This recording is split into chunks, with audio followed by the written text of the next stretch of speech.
Hello friends, भाई बहन, mummy blog में सभी का स्वागत करती हूँ। उम्मीद करती हूँ अच्छे हेल्थ में हो गए, परिवार का ख्याल भी रखते होंगे। तो भाई राधिका की मम्मी आई हैं गुनगुन मैडम के दिमाग को यहाँ फिराने कि जाओ जाके ध्रुव के संग घर बसाओ। पर गुनगुन गुनगुन मानेगी कभी नहीं, वो मानी नहीं। और दोबारा उसने ये भी कहा कि मैं इस मामले में सोचूंगी कि मुझे क्या करना है। तो राधिका की मम्मी का आने का कोई फ़ायदा हुआ? कोई फ़ायदा नहीं हुआ। मैंने तो राधिका की मम्मी को पहले ही बोली थी और ध्रुव को ही बोली थी कि गलत घर में खटखटा रहे हो, समर को बोलो, समर मनाएगा।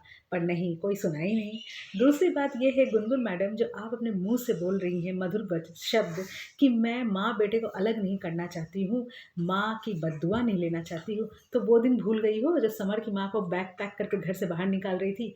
वो भी किसी की माँ थी, समर की माँ। उसकी बद्दुआ तुमको लग सकती थी, तब नहीं सोची माँ बेटे को अलग करने की। अभी सोच रही माँ बेटे को अलग करने की। ये सब बात ना रहने दो और साइड में रखो। तुम क्या सोचती हो, तुम कैसी लड़की हो ना, हम सबको पता है। अभी अकेले रह जा रही हो और अकेली रह जाओगी, क्योंकि अब तुमको कोई नहीं अपनाएगा अगर तुम अभी भी नहीं मानी ध्रुव के संग रहने के लिए। तुम ध्रुव के संग इसलिए नहीं रहना चाहती हो क्योंकि वो हाँ तुमको काम करना पड़ेगा जो तुम नहीं करना चाहती। तुमको पैर में पैर दे के मोबाइल देखने की एक आदत हो गया है, बैठ बैठ के खाना खाने की एक आदत बन गया है। तुम क्या दूसरे घर में काम करोगी? और एक बात, तुम जो यहाँ पे बोल रही हो कि मुझे ध्रुव चाकू लेके आया, ध्रुव मारता है, तो समर की मार खा खा के भी तो समर के घर में रह रही थी। वहाँ कैसे रह रही थी? समर की मार खाने में तुमको क्या अमृत लग रहा था? और यहाँ पे ध्रुव का मार क्या तुमको जहर लगता है?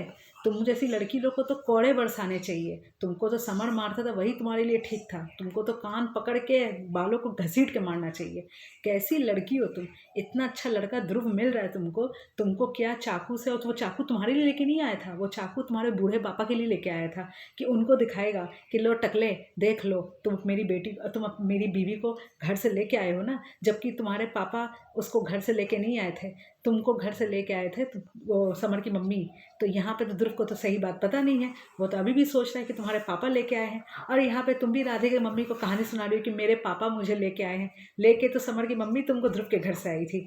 तो यहाँ पे तुम इतना क्या बात बता रही हो और यहाँ क्या बात तुम बना रही हो? तुमको यहाँ पे 100 बात की एक बात है, तुमको ध्रुव के घर में जाके रहना है नहीं, है कि नहीं? तुमको ध्रुव के घर में नहीं रहना है। तुमको ध्रुव के घर में रहना होता तो तुम अपने आप ही ध्रुव के संग राजी खुशी चली जाती रहने के लिए, और ये सब नौबत ही नहीं आता।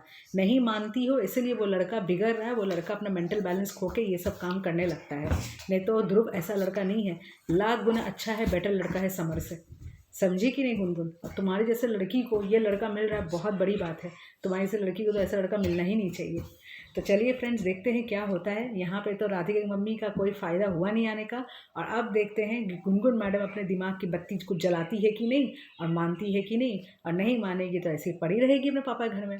तो चलिए, जिसको मेरा ऐसा व्लॉग अच्छा लगा प्लीज़ एक लाइक ज़रूर कीजिए, चैनल नए हैं प्लीज़ सब्सक्राइब जरूर कीजिएगा। तब तक के लिए बोल दो।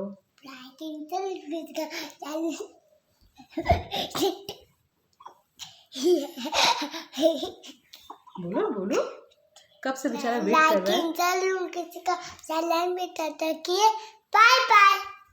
बेचारा कब से वेट कर रहा है कि मम्मा का बोलना बंद होगा, उसके बाद मैं थोड़ा सा बाय बाय करूँगा। और मैं हूँ कि इसको देती ही नहीं, इसको दिखाती ही नहीं हूँ। चलिए, तब तक के लिए बाय बाय।